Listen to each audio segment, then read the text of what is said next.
My dear, I don't even know if you still mark this date on your calendar, but I do. In silence. In my own way. Today would have been our anniversary. 30 years, I think. Some people celebrate with champagne, others with silence.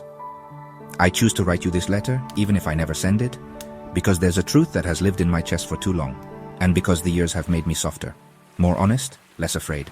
I want to start by thanking you, not just for loving me, but for doing it so fully, so beautifully, so bravely.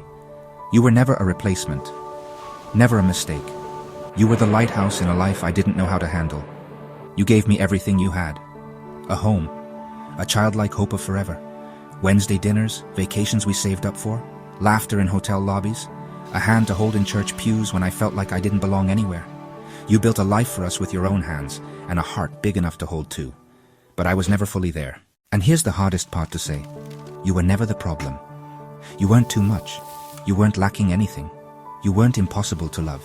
You were just not him. Not the boy I dreamed of when I was 13.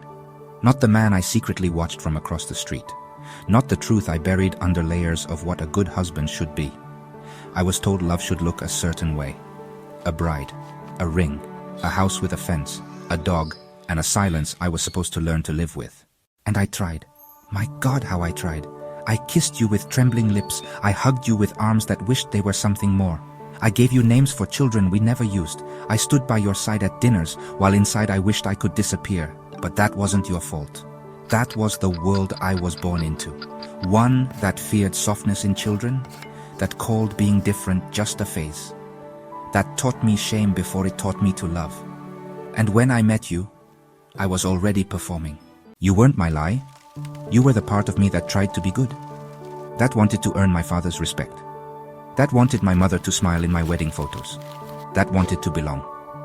I thought maybe if I loved you hard enough, I could erase what I knew deep down, but desire doesn't work that way. And eventually, truth, like water, always finds its way through the cracks. So I left. I packed my truth in a suitcase and disappeared into a world I wasn't ready for. I found freedom, yes, but not without guilt. I started over, but part of me always wondered if you did too. If someone ever held you the way you deserved to be held. If you ever looked at a man and thought, he won't leave me for a secret, because that's what I was, wasn't I? A secret waiting to explode. And you were in the blast radius. I'm sorry. For every night you cried and said, was it me?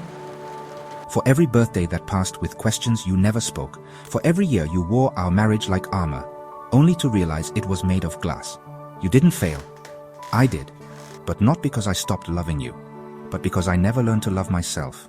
Not then, not completely. You taught me tenderness. You taught me patience.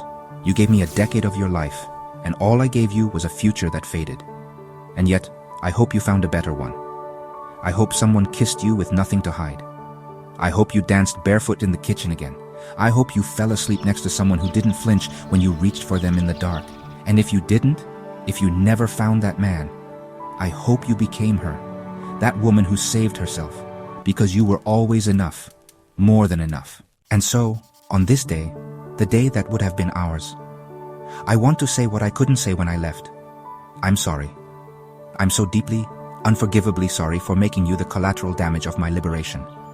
And I hope, truly, silently, always, that life has been kinder to you than I was, with the last part of the love I owe you, me.